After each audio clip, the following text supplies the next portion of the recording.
Gente, vocês viram esse rolê do Casa Ré e tudo isso que tá acontecendo essa semana? Vocês tiveram estômago para ver? Porque eu não tive. Eu vi uns recortinhos picados em cada canto, mas eu não tive estômago para digerir isso aí tudo, não. É nesse momento que a gente queria não ter habilidade de ver, talvez. Essa parte eu exagerei um pouquinho, talvez. Não. Eu Mas queria também. continuar tendo habilidade de ver, então as coisas digestivas para estar vendo. Exato, exato. Nossa, eu consegui justamente reduzir, assim, o meu enjoo para poder justamente assistir os 47 minutos ali da entrevista. Então, assim, fui ver na íntegra o que é que aquele homem estava falando, assim. Falei, nossa, gente. Aí, sabe aquele negócio do, nossa, de longe parecia que era ruim, aí de perto parecia que estava de longe, porque foi No começo é ruim, depois parece que tá no começo. exatamente, Ah. porque daí depois que eu vi tudo, eu falei, gente, era um pouco pior do que eu imaginei.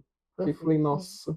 Teve um dos recortes que eu vi, foi o que mais me chamou a atenção, e para mim tudo resumiria naquilo ali, né? Uhum, Ele falando da quantidade, dos números que ele tirou das vozes da cabeça dele, né? 2 milhões, não sei quanto lá, de mulheres, homens assassinados por mulheres, uhum. contra 1.500 mulheres assassinadas por homens. Primeiro que o dado é mentiroso, Sim, porque o dado original fala de 2, não sei quantos mil homens assassinados, ponto. Quem mais mata é homem. Então, homem assassinado por mulher, ele tirou das vozes da cabeça dele, para não dizer de outro orifício. E outra coisa, e aí assim, o rapaz que estava lá, que é um outro orientador também, ele perguntava, mas não foi ele, foi a entrevistadora que estava do lado. Mas de onde o senhor tirou esses dados? E ele, Sabonete, não responde, sim. porque óbvio não existe lugar de onde tirar esse dado, porque ele é mentiroso. E aí, muitos comentários falando da ignorância, tá? Porque ele não sabe o que ele está fazendo, não sabe o que ele está falando. E é aí que a gente tem que tomar cuidado, porque isso não é ignorância, isso é estratégia. Exato. E Claro, Esse é o vamos ponto. confundir as pessoas com dados falsos, Perfeito. sem compromisso nenhum com a honestidade e a Exato. originalidade dos dados, porque aí eu consigo convencer quem eu quero e qualquer coisa que eu falar depois daquilo que eu já falei que vocês concordaram, aí vocês vão acreditar em mim. E aí que entra um ponto chave, né? Que é literalmente saber que existem pessoas que vão, né, comprar esse discurso, vão se apropriar disso assim como ele se apropriou, e utilizar isso como uma forma, entre aspas, de pegar essa massa e tentar subverter para algo que vai ser daqui a pouco pensado e possivelmente utilizado para que ele também favoreça uma visibilidade pública, Uhum. né? Sim. Claro, tentando construir uma visão extremamente baseada em pensamentos que vão excluir uma parcela de pessoas que tanto lutam, tanto pensam e tanto tentam construir para que as falas e algumas questões relacionadas a esses pensamentos sejam cada vez mais reduzidas, porque, claro, né, você está silenciando pessoas que, e, de certa maneira, você também está reduzindo dores, né? Sim. E determinadas falas como essas, e o que mais me entristece, pessoas que compram essas ideias, a gente acaba vendo isso cada vez mais, né? E Uhum. esse que é o problema do senso comum, muitas das vezes, que não analisa e não filtra alguns dados. Não, e pior, eu não lembro onde que eu li que, por exemplo, vamos supor que tem lá algum jornalista sério que passou um dado informativo errado. Aí depois ele vai e faz a errata. O número de pessoas que veem a informação versus o número de pessoas que veem a errata é sempre menor. Com Eu, certeza. eu não lembro onde que eu vi isso, mas tem uma pesquisa que correlatou esses dados falando sobre isso, que ainda que esse dado é corrigido depois, essa informação não chega e ela não é entregue da mesma maneira. Ninguém liga, né? Para ser errado. Exato, exatamente. É o famoso Ninguém. ninguém liga.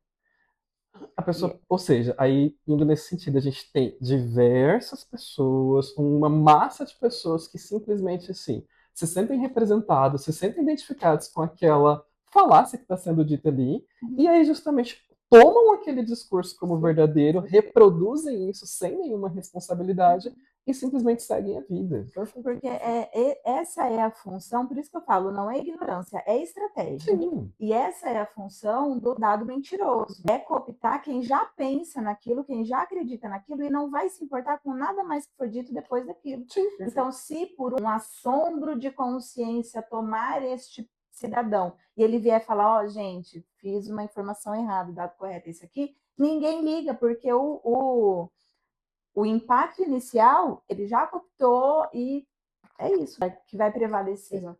Porque as pessoas já pensam nisso, já descredibilizam toda a questão do feminicídio em si, e aí quando você traz a questão do silenciamento e do apagamento, a gente está falando literalmente de assassinato. Exatamente. É o apagamento da vida das pessoas, Exatamente. da mulher. Isso se potencializou muito, Rafa. E assim, claro, não foge do tema, mas eu trazendo assim, pra gente fazer uma analogia, muito com a contemporaneidade e com a questão das redes sociais, porque assim, se tornou consumível muitas das vezes a facilidade no acesso a determinadas informações, sem as pessoas dimensionarem também o fato de que o concreto não está nos primeiros 10 segundos, né? E às vezes a necessidade de ter que prender a pessoa nos primeiros 10 segundos, muitas das vezes fortalece ainda mais esse tipo de discurso, porque vão se transformar em discursos que vão tentar, a partir do sensacionalismo, capturar massas que têm essas mentalidades, sem entender a real dimensão teórica e os dados também, que cada vez mais a gente vê aí espalhados pelo Brasil, pelo mundo, né? Que vão contra esse tipo de discurso. Sim. Então é bem delicado e bem desconfortável. Nossa, bastante. Até porque o outro convidado que estava lá, ele falou muito sobre isso. Ele não usou essas palavras, mas, gente, nós estamos num país de 210 milhões de pessoas. E o Casarelli justamente falava muito sobre eu não sou assim, nem todo homem é assim. Eu quero falar para essa galera que não é. Eu não quero falar para esse público. Só que quando você vai numa plataforma dessa, numa rede social, e que você tem esse alcance, você primeiro tem que ter muita responsabilidade com o que você está falando, porque o que você está falando, que você está entregando ali, ele não vai chegar só para sua bolha. Ele vai chegar para 350 mil pessoas que você nem faz ideia. E essas pessoas vão fazer uso do seu discurso. E você não pode simplesmente dizer que, mas eu não tive a intenção de alimentar esse tipo de coisa. Eu não tive a intenção de fazer parte disso. Eu não sou uma pessoa que mata outras. Eu sou um criminoso, eu não sou mal. E ele justamente, e daí o outro debatedor ele fala, então, mas aí você tem que pensar justamente isso. Nós não estamos falando sobre a sua experiência individual de pessoa e de homem. Nós temos um país onde ser homem no Rio Grande do Sul significa uma coisa completamente de que ser um homem na Bahia. E o Juliano também ele falava diversas vezes, eu quero que alguém me explique, eu quero que alguém faça a correlação de porque eu me senti muito atacado, coitadinho de mim, que estou aqui só querendo fazer não era uma palestra, acho que era uma convenção, foi o termo que ele usou. Eu quero só fazer uma convenção para pessoas, não sei o que, eu quero muito que alguém me explique por que o meu evento está sendo associado com assassinato, feminicídio, todas essas coisas. E daí as pessoas tentaram explicar para ele, a psicanalista tentou, o outro palestrante tentou, e ele ficou, mas não, eu discordo. E assim, tá, mas você pode não querer ver, mas que essa correlação entre o que você fala se tornar feminicídio, ela existe. Sim.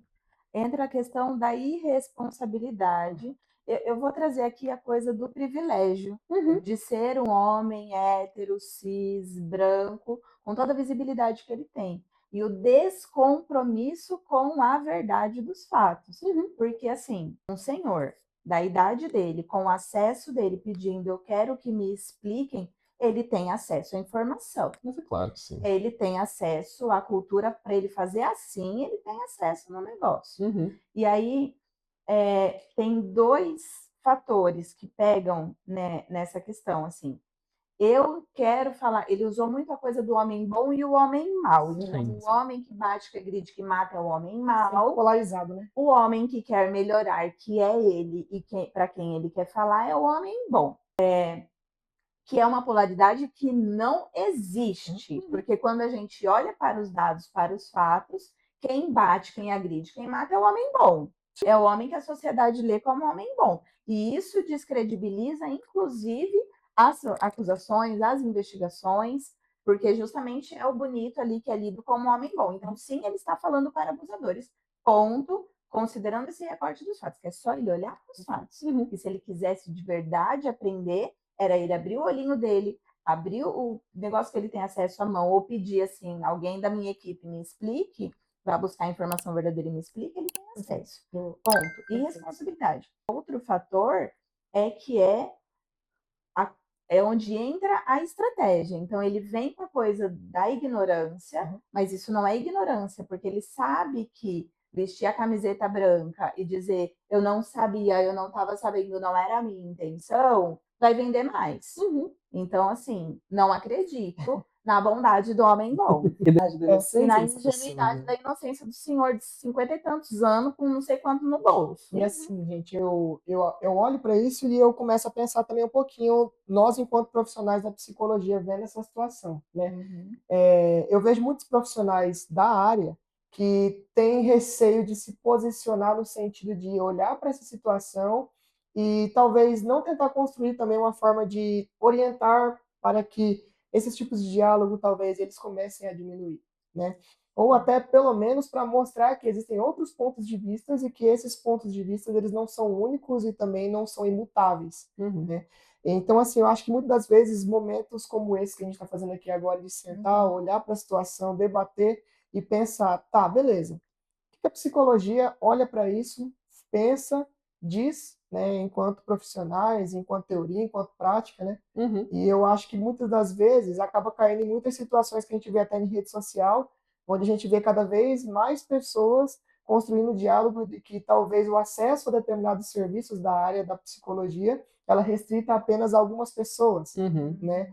E isso gera incômodo em pensar que talvez a visão da psicologia não está sendo muito bem trabalhada e talvez muito bem, não sei se é a expressão correta que eu vou conseguir trazer, mas talvez as pessoas não estão conseguindo entender de fato para que existe a psicologia, sabe? O próprio papel, né? Perfeito. Eu vou trazer, não sei se é a perspectiva que você estava tentando colocar, mas eu vou trazer em relação ao compromisso social da psicologia. Perfeito, perfeito. Porque eu vejo muitos colegas, quando, né, a gente vai discutir caso, vai falar alguma coisa, traz assim, eu trabalho com a perspectiva do meu paciente, então meu paciente me traz uma situação, eu vou trabalhar apenas, única e exclusivamente naquilo que ele está me trazendo. É a intenção, é o desejo, é o sonho, é o trauma, que seja, numa perspectiva individualizada. Eu penso na nossa responsabilidade enquanto profissional, e aí é uma prática que eu não consigo não deixar de ter mais, que é esse olhar para o social. Então, estou te atendendo, você está me trazendo uma questão sua, né? Você chega para mim, enquanto meu paciente fala, pelo amor de Deus, me explica por que que meu evento lá está sendo tão associado com essa coisa ruim que não é quem eu sou, não é para quem eu tenho que falar. Eu me sinto obrigada eticamente a trazer para essa pessoa que eu atendo toda uma perspectiva social. Então, por mais que você não tenha, meu querido, essa intenção, vamos olhar para o recorte social, histórico. E eu não vejo meus colegas fazendo isso. Né? Quando a gente vai, meus colegas, assim, de forma bem generalizada, para a psicologia mesmo. Até muitos influenciadores que estão na rede, que estão na mídia, estão falando de trauma, estão falando de padrões, estão falando do contexto social. Novamente, entra na parte da rede social enquanto objeto de consumo e não como objeto de crítica. Educação e crítica social. Exato, perfeito. É a tal da consciência social que fica, né? E sem contar que, tipo assim, todo mundo sentou e estudou sobre isso ali, no básico do básico, a gente usa o modelo biopsicossocial, onde todas as pessoas elas têm componentes biológicos, componentes psicológicos e componentes sociais. Não esquece do danado social. Gente, e assim, a gente olha e vê umas situações que você fala, pô, colega, mas aí você, beleza, você tem questões ali que são do trato biológico que a gente precisa observar, top. Questões do trato emocional, show. E você tem esse contexto também, afinal de contas, por exemplo, igual a gente está falando sobre práticas masculinistas e sobre a consequência que isso tem para a mulher. Uma mulher aqui no Brasil é completamente diferente de uma mulher lá no Afeganistão, que também, assim, é muito complexo isso. E aí, a gente precisa ter esse olhar, porque se justamente a gente está ali conversando com uma pessoa dessa região, uma pessoa dessa localidade, a gente precisa ter isso. E não tem como justamente a gente, igual ele simplesmente reduz lá na entrevista, ele fala que, não, homens são assim, homens maus são assado, e ele também, assim, ele justamente fica nessa dualidade, ele acha que justamente as coisas são polarizadas, e ele não faz esse reconhecimento. A entrevistadora, a psicanalista lá do debate, ela deixou muito claro, ela até usou um exemplo de uma pessoa que falou lá, de um caso específico, e ela falou, olha, é por causa disso aqui, e ele justamente é, rebateu aquilo, ele não justamente se identificou, ele simplesmente falou, não é assim, pronto, acabou. E aí, igual justamente você posicionou, e o nosso papel enquanto psicólogo? Como que justamente a gente vai sentar? Porque, no final das contas, a gente tem duas situações também. Eu vejo que a gente tem pessoas que procuram a gente, tem uma pessoa que dá um Google ali e fala, meu, como que é tudo isso? E tem aquela pessoa que simplesmente, igual a gente estava falando no começo, ela olha essa entrevista toda e fala, cara, não quero fazer isso. Exato. E isso também volta no impacto social, isso justamente Sim. são componentes para a gente trabalhar depois, e a gente tem que lidar com esses dois fatores. Perfeito. Pessoas que vão estar abertas a escutar a escutar toda a conexão que a gente vai fazer de história, de pessoas, comunidades, e como isso vem sendo construído, e principalmente dados, estatísticas, pesquisas, do que isso está resultando. E tem pessoas que a gente vai fazer tudo isso, que daí entra no que você falou também da questão da estratégia. A gente vai fazer tudo isso e a pessoa vai falar, não quero, não concordo, e vai se comportar exatamente como o Juliano se comportou. E para nós se torna daqui a pouco também um objeto de angústia. Né? Com Porque, toda certeza. assim, a partir do momento que a gente está fazendo esse deslocamento de olhar para a situação e falar, cara, isso não está certo, né? E eu preciso me movimentar para tentar desconstruir isso ou fomentar para que seja desconstruído para outras pessoas, né? Então, a partir do momento que muitas vezes eu tente movimentar algo, né, individual ou coletivo, e eu vejo que isso não gera frutos, daqui a pouco também para mim se torna um objeto de rigidez também, né? Poxa, eu vejo que aquilo está acontecendo, eu já fiz a minha parte, nada aconteceu. Então por que eu vou fazer de novo, né? E aí esse é um dos pontos que me toca muito e pensar como que muitas das vezes a nossa profissão se torna desunida, né? Porque assim, ó, é o famoso eu fiz a minha parte ou estou fazendo aquilo que posso, né, até o momento, e se não está dando nada é o que me basta, né? Mas até que ponto que isso também não acaba também nos calando, entende? E muitas das vezes isso me gera uma pulguinha atrás da orelha do tipo, poxa, beleza. A partir do momento que eu também estou pensando dessa forma, até que ponto que eu também estou executando o meu papel social na sua potencialidade também, enquanto profissional da psicologia, entendendo que estamos em uma cultura que ela não é única e isolada, é uma cultura plural, né? Porque se a gente for levar em consideração até o nosso território aqui onde a gente está, né? É um território que, assim, demograficamente falando, a gente vê uma diversidade inúmera, né? Não só relacionada à questão étnica, racial, mas a gente leva em consideração também a própria questão, às vezes, de naturalidade, né? Por exemplo, aqui a gente em Nova Andradina tem a questão, por exemplo, dos povos imigrantes, né? Por exemplo, da Venezuela, né? Então, assim, é uma questão que também tem que ser levada em consideração também, atribuída à cultura aqui também da região, né? Então, a gente vê também a questão se torna também uma intersetorialidade também, né? Se a gente levar em consideração a rede que se forma relacionada também a esses vínculos distintos também, que a gente também começa a analisar e pensar o que também a gente consegue construir nesse movimento. Eu fui ouvindo vocês, eu fui para alguns lugares, assim. Quando a gente fala da nossa formação política e do compromisso ético e social que a gente tem, deveria ter, pelo menos, na nossa prática, teoria, né? Na nossa prática, eu fiquei pensando muito na nossa formação. A nossa base teórica, ela tem como referência populações que não é a nossa. Exatamente. Que não são a nossa. E aí, ali a gente já tem uma dificuldade muito grande em fazer essa leitura, vou chamar de leitura adaptativa, talvez não seja o melhor nome, de aquilo que eu aprendi em relação a massas e ao contexto social, e aquilo que é a minha realidade de massa de contexto social. Uma adaptação meio forçada, né? A força mesmo, negócio assim. Então, entra um pouco nesse lugar de, pera, eu estudei um negócio, mas na minha realidade é diferente, não sei aplicar, deixa eu trabalhar só com o que a pessoa está me trazendo, porque quando eu trago para o individual é um pouco menos difícil.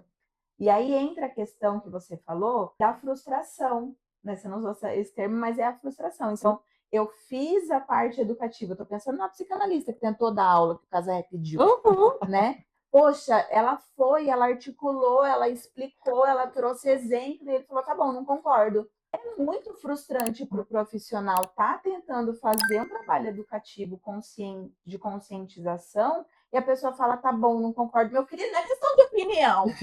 Não se trata de você concordar ou não, se trata de você conhecer a realidade do negócio que está acontecendo, Exato. que você está validando. Exato. E de Conhecer e você- respeitar, né? Isso é muito frustrante, porque aí traz a gente para um lugar que eu quero passar por isso de novo. Será se eu quero? E muitas vezes a gente não quer. Aí desgasta. Aí a gente silencia, aí a gente volta para trás, aí a gente deixa de ter ali o nosso compromisso cumprido. Não, eu vi, quando você estava falando também, eu lembrei. Não sei se vocês viram aquele acadêmico que ele estava defendendo uma tese. Eu não lembro se era uma tese de mestrado, uma tese de graduação, não lembro qual era o contexto. Mas ele, tipo assim, postou um recorte na rede social que ele mostrou assim, gente, esses aqui são os teóricos da psicologia. Uhum. A maioria é composta de seus homens brancos, europeus e norte-americanos. Uma mulher, que tinha a Judith Beck lá. Aham. Mas a nossa psicologia é composta disso aqui. É isso aqui que a gente estuda. E isso aqui não faz a menor ideia do que está acontecendo, por exemplo, numa fronteira de Ponta Porã e Pedro Juan Caballero, você vai saber. Então, e ele justamente falou isso assim, eu falei, cara, é isso. A gente está fazendo assim, igual você falou, isso é o que a gente tem de melhor, a gente está produzindo bastante conteúdo, tem hoje já vários teóricos latino-americanos que eles falam sobre as realidades e de como que isso funciona aqui, e assim, a gente tenta dar respiro, tenta dar e falar, não, estamos melhorando, estamos indo, estamos aqui assim. E, nossa, e eu acho que justamente o que é muito frustrante também é a questão, assim, de passos largos, né? Que daí parece que está melhorando, parece que a gente está conseguindo alguma coisa, parece que a gente está evoluindo um pouquinho, quando a gente vê que, Maria da Penha foi lá na ONU, ela provou tudo que aconteceu com ela, e aí você fala, beleza, melhorou. Aí vem tudo que aconteceu com ela, todo esse movimento que aconteceu das pessoas falarem que ela tá mentindo, que ela é isso, que ela é aquilo. E aí a gente vê esses passos sendo dados de maneira assim muito de maneira assim de passos largos mesmo, e a gente vai tentando se reconstruir, tem horas que a gente se aproxima, que tem um pouco mais de energia, tem horas que a gente se afasta para dar uma preservada também, mas no final das contas é isso, assim. Com tudo isso que você estava falando, Gabriel, qual que é a responsabilidade da psicologia, e pensando também que, igual eu falei, a gente vai ter que lidar com dois tipos de pessoas que estão abertas e pessoas que não estão. E um certo grupo, ainda associando com esse tema todo de práticas masculinistas, cara, existe um certo grupo de pessoas que o ano é 2026, a gente tem 350 recursos de tecnologia de acesso, e tem pessoas que ainda falam que, por exemplo, terapia não é coisa de homem. Terapia não é uma coisa que, porque você, homem, você... Exato, porque assim, gente... O ano é 2026 e a gente fica ouvindo esse tipo de coisa que você fala, cara, como que justamente a gente tem com esse grupo de pessoas que não está aberto e que principalmente reproduz que o nosso trabalho, tudo isso que a gente luta, tudo isso que a gente estuda, que a gente levanta de dados, não é para eles, não é para esse público. Aí você fica como? Mas é justamente quando a gente fala da questão da responsabilização, porque a terapia é a responsabilização, o conhecimento da origem dos meus comportamentos, dos meus padrões e o que eu faço com tudo isso. E aí, quando você fala, né, tem um grupo de pessoas que aceitam, que querem melhorar, que querem sair daquele padrão de comportamento social, e tem as pessoas que não querem. Quem são geralmente as pessoas que querem? São mulheres. Sim. Quem são as pessoas que geralmente não querem? Pessoas como o Casé, que fala, não concordo. Me ensina, te ensino, não concordo. Discordo e não vou. Vai para esse lugar. Exato. E uma coisa que eu observo é por que as pessoas, a associação que as pessoas fazem com a terapia para estar nesse lugar de não é para mim. Tem muito ainda o preconceito, né, num lugar assim de conceito pré-estabelecido, de que terapia é só conversa. E aí tudo é terapia. Conversa no salão de cabeleireiro é terapia, conversa com Uber é terapia, a manicure é terapia. Para conversar, eu converso com os meus amigos. Não, gente, então, só um recorte rápido, nada contra esses trabalhos, tá tudo bem. E aí existe a linha do terapêutico Mas não é terapia, porque terapia é outra coisa. Exato. Terapia não é só o conversar. Não, Tem muito do discurso da pessoa que não, terapia não é para mim, justamente porque não quer conversar. Mas no fundo é porque não quer se responsabilizar por aquilo também. E esse é o ponto de que deveria ser um ponto de distanciamento, né? O ponto de. E também da gente parar para pensar, porque assim, ó, vamos pensar nessas pessoas que têm, vamos dizer, um medo, o preconceito. Vamos usar esse termo, né? Porque para mim se traduz como medo também, muitas das vezes. Porque, querendo ou não, vamos agora já trazendo até uma desconstrução para esse tipo de pensamento, né? Quando a gente coloca algumas coisas no setting terapêutico, né? Muitas dessas coisas vão confrontar aquelas questões que daquilo que aquelas pessoas trazem são certos. Então, beleza. Por que eu vou confrontar um lugar que para mim é tão certo, para mim eu já tenho estabelecido que para mim é real e que não seja real, mas eu falo aqui não no sentido de que aquela visão não precise ter um outro ponto de vista, entende? Porque às vezes o que é real para você, às vezes vai gerar dor, vai gerar angústia, vai gerar incômodo na outra pessoa. É que vai quebrar uma verdade que eu achava que era Exato, absoluta, uma verdade tinha absoluta, outra, né? Como diria nossa querida terapia cognitiva comportamental, uma crença central. Exato, uma crença central que gera um Ninguém vai comportamento quebrar. disfuncional daquela pessoa, sabe? Nossa, gente, e que nem, por exemplo, a gente estudou, a gente sabe que, por exemplo, psicoterapia não é um bate-papo que você senta para você justamente dar um tapinha nas costas do paciente e falar.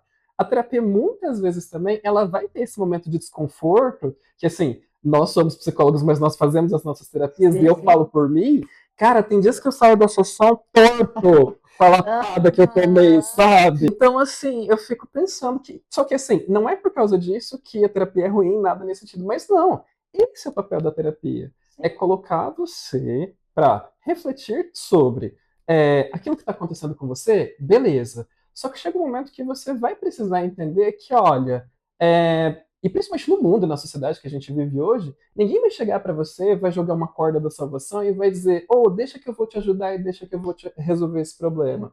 Vai chegar um momento que você vai precisar sentar e falar, cara, eu estou com um problema, eu tenho limitadores aqui diante de mim que eu não vou poder fazer tudo aquilo que eu quero, mas qual que é a minha responsabilidade com isso? O que eu posso fazer com isso que está acontecendo?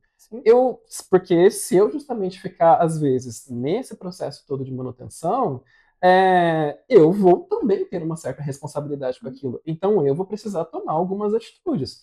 E ali, com o profissional que está te acompanhando, ele vai te mostrar, ele vai te orientar, ele vai fazer o trabalho dele, mas, no final das contas, você vai ter que se inserir naquele processo e você vai ter que fazer parte dele.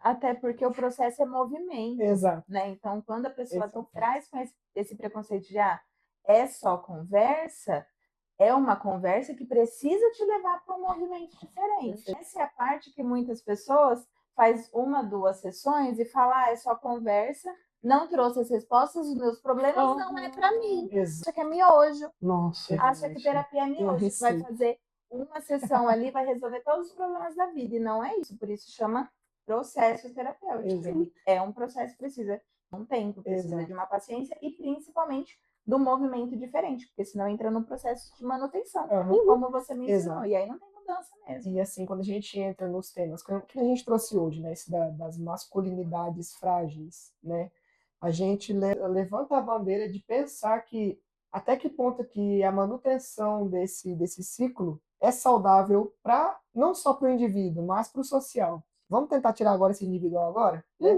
Vamos pensar. Até que ponto que manter esses tipos de pensamentos mantém uma sociedade saudável?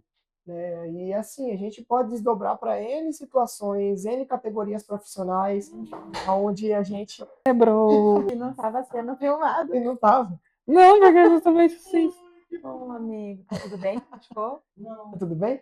Tá tudo bem? Não. Tá tudo bem, não. Isso a Globo não mostra. Não, isso não vem. Exato. Imaginei o que aconteceu. Enfim, como eu estava falando, até perdi a linha de raciocínio. Eu sei que justamente eu ia pegar um gancho. Isso. O que eu estava querendo dizer é que, assim, tá, beleza. nas categorias profissionais também, que a gente, muitas das vezes, né, a gente até deu um corte para gravar, que a gente estava tendo umas conversas um pouco no off também, mas, por exemplo, categorias profissionais onde a gente vê uma discrepância nítida de direitos entre homens e mulheres, onde discursos como esses, eles fomentam ainda mais a existência de que essa discrepância, essa discriminação, né, esse tipo de situação que também é opressora, permaneça. Uhum. Né? E assim, a gente tem que começar também, por mais que muitas das vezes a gente se coloque nessa posição, mas realmente, e aqui eu vou trazer de novo, pensar. O que ainda falta para a gente conseguir trazer essa visão crítica, essa reflexão, para que a gente consiga atingir essas pessoas, né? Para que pelo menos 10% desse tipo de pensamento nesses indivíduos se torne um ponto de interrogação para ele questionar e rever, de que, poxa, não é minha visão que eu acho que é certa e que é exclusiva da minha pessoa, muitas das vezes, que é a visão que é a correta para o senso social. E até saindo um pouco dessa questão do visão correta ou incorreta, Sim, é a consequência, perfeito. né? Então, para além do certo e do errado, voltando ali para o exemplo do Casarré, mas a minha intenção com esse evento não é essa, tudo bem, mas a consequência do seu evento é essa. Perfeito. Você assume a responsabilidade por isso, para além da sua intenção, isso para qualquer coisa na vida, né? Consciência social, né? Consciência social. Responsabilidade mesmo, Isso, né? E sem contar também que nem, por exemplo, falando um pouco sobre essa questão de responsabilidade, e tudo isso, cara, por que justamente eu fui fazendo esses recortes do tipo pessoas que vão estar dispostas e pessoas que não vão estar dispostas? E até fazendo um paralelo assim com o que aconteceu lá do Carlos Massa, o apresentador e tal. Gente, primeiro. Ele falou que a Erika Hilton não poderia representar a classe. Sim, mas assim, para mim, as duas falas dele foram assim, falas que representam exatamente o que a gente vê lá fora, o que a gente vê na rua. Primeiro, ele expressou a opinião dele, que independente de qualquer coisa, ele foi lá e expressou em rede nacional. Não assumiu a responsabilidade pública do que vai acontecer. Beleza. Só que o que, assim, me deixou um pouco mais surpreso foi que, posterior a isso, ele fez lá, falando, galera, fiquei sabendo, teve muita movimentação na rede social, não sei o que, não sei o que. Falou tudo que ele falou e no final ele disse: eu sou assim, eu não vou mudar, eu não adotarei outras posturas, não quero pensar diferente, não quero ir por outro caminho. Isso é naturalizado. Exatamente. Essa postura dele é aplaudida, sabe? As pessoas olham para isso e falam: não, nós temos que realmente ter o direito de ser quem a gente é, de pensar o que a gente quer. Tudo bem, mas é igual você falou, beleza, só que qual que é o impacto social que tem? Onde que isso chega no final das contas? Quais são as consequências de tudo isso? A própria, para além da naturalização, é a questão da impunidade.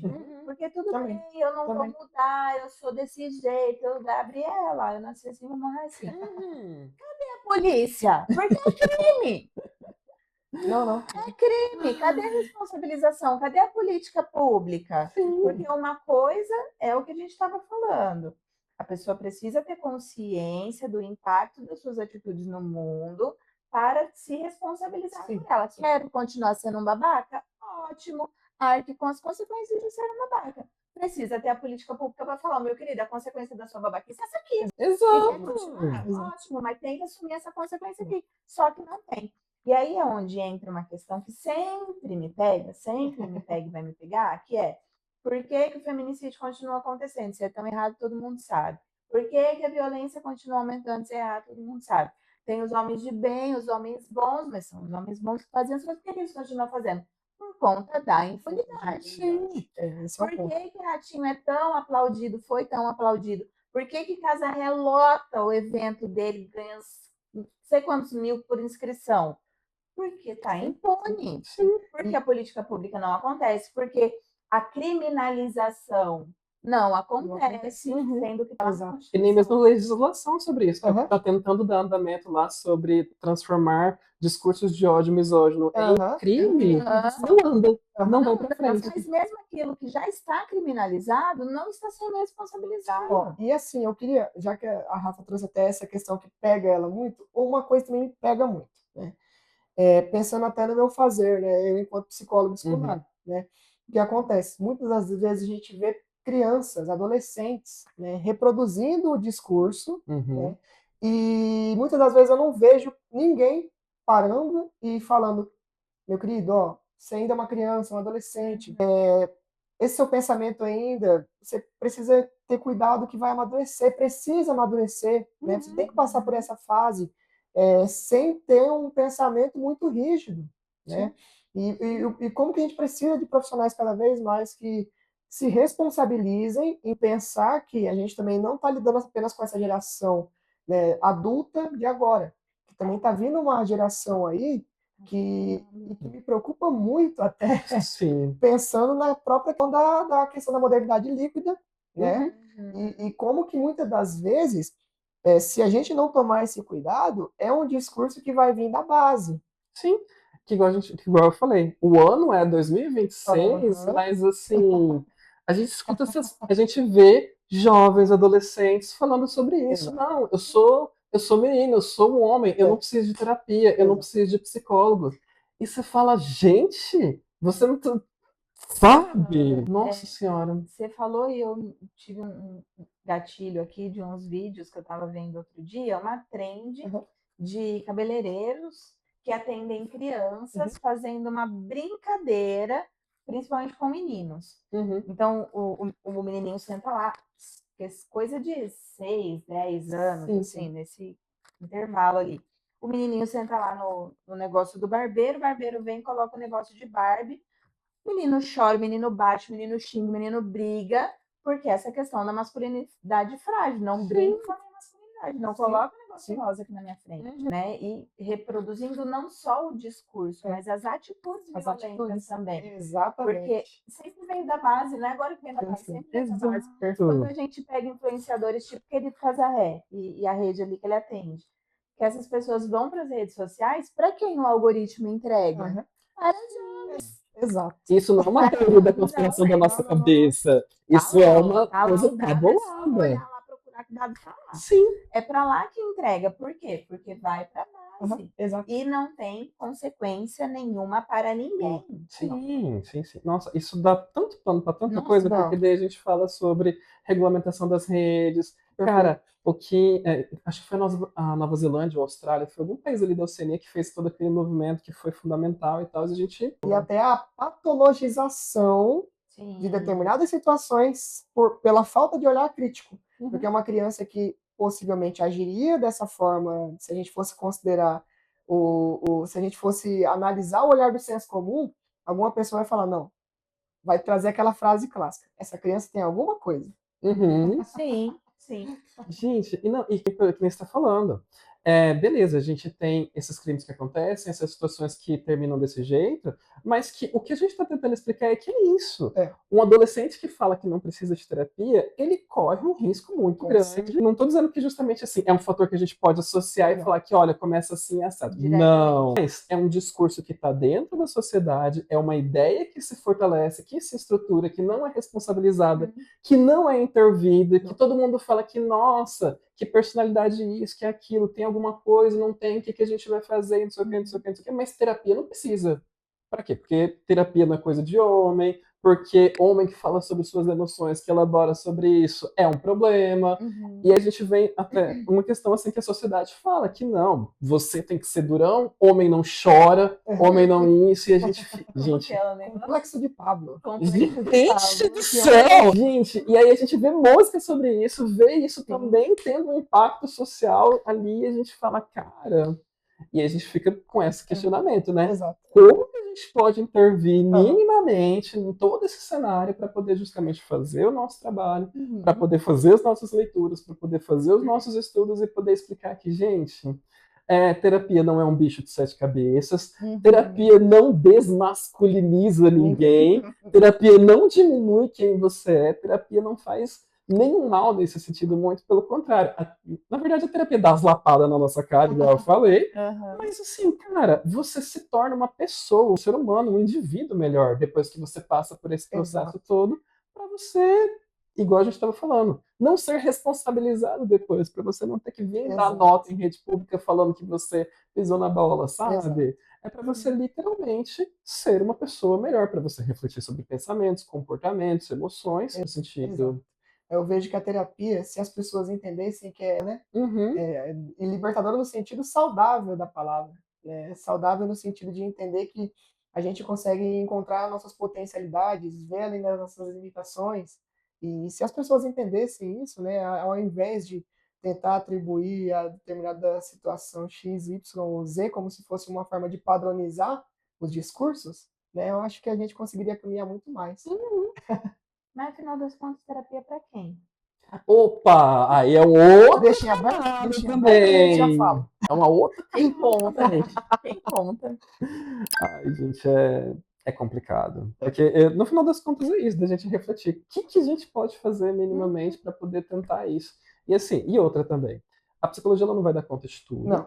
E a gente também, infelizmente, a gente não vai, assim, fazer uma grande mudança social com uma questão só. Mas foi o que você falou também. Eu acho que, pelo menos eu falo por mim, que eu oscilo muito entre hoje eu vou tentar salvar o mundo versus hoje eu quero só me tornar uma almofada em cima do sofá, Sim, sabe? sim. E ficar assim, escondido do mundo.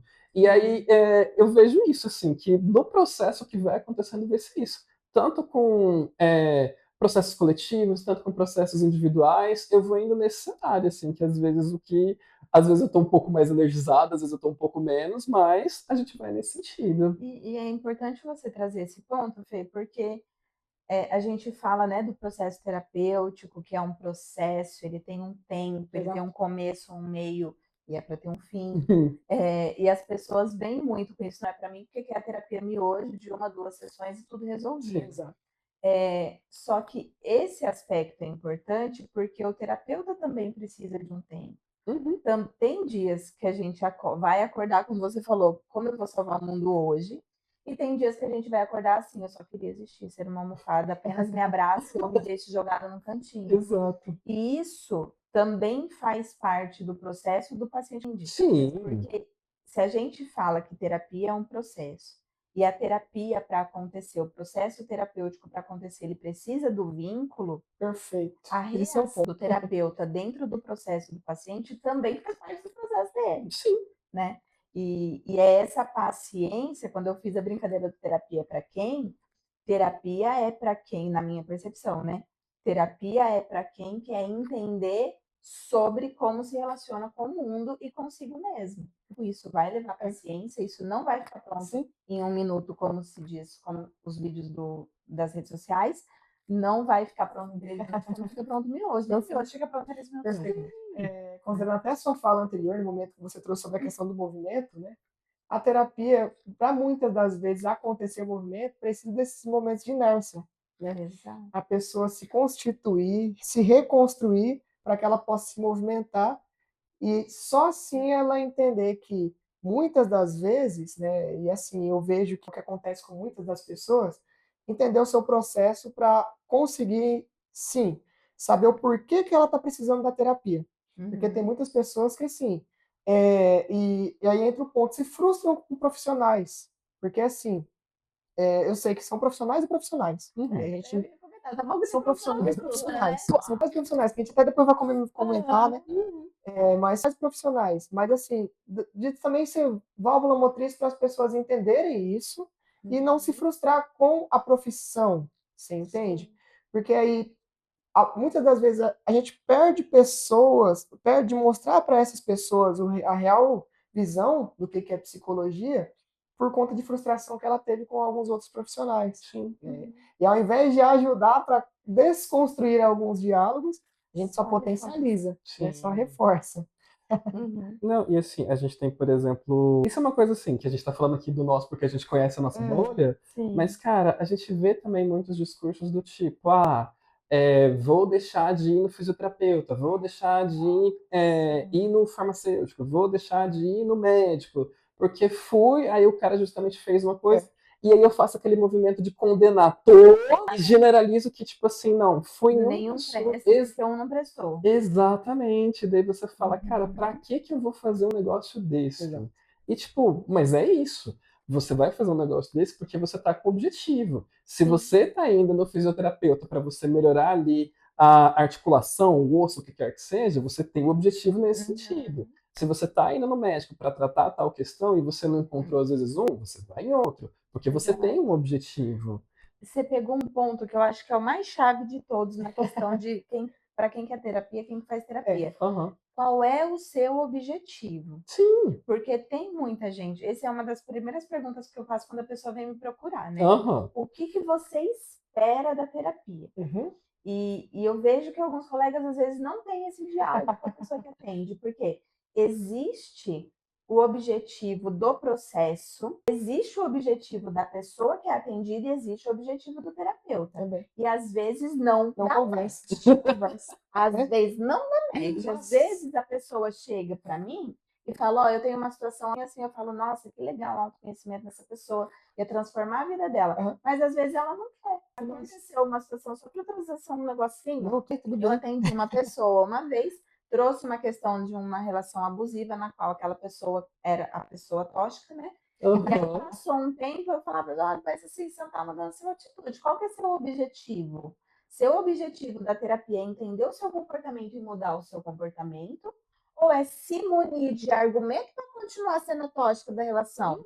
Eu quero só me munir de argumento. Muito obrigada É pelo, isso. pelo tempo, pela confiança. Não vou compactuar com isso. É isso. Mas, Porque nossa. é um lugar que a gente, enquanto terapeuta, entra que, tipo, poxa, eu preciso daquele paciente. Então, Sim.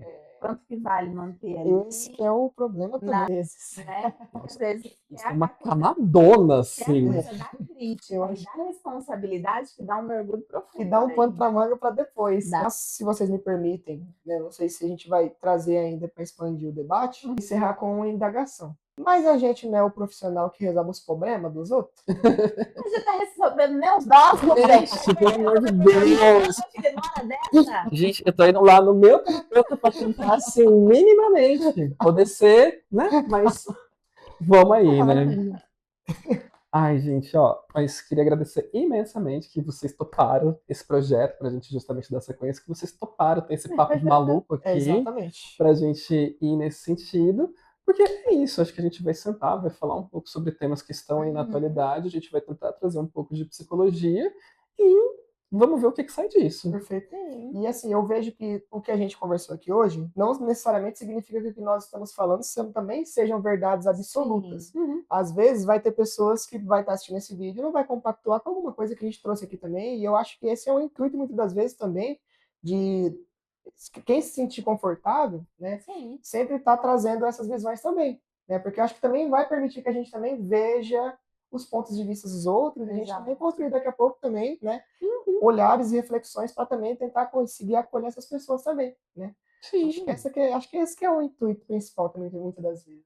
Sim, e aí os temas, que nem você falou, vai dando pano para manga, e conforme qualquer coisa que a gente vivencia na nossa vida, tudo tem as perspectivas. Sim. Cada um de nós tem a sua abordagem, tem aquilo, tem a sua visão de mundo, tem a sua experiência, tem aquilo que não concorda, e vai, se deixar, a gente vai emendando um assunto no outro, que vai descambando para outros assuntos, e é isso, a maluquice das cabeças das pessoas. Exato, porque, gente, olha, mas tem muita coisa ainda que a gente vai discutir, tem muita coisa que vai Sim. acontecer, para o bem ou para o mal, mas. E aí, justamente, a gente vai estar aí conversando com vocês sobre esse sentido. Exato.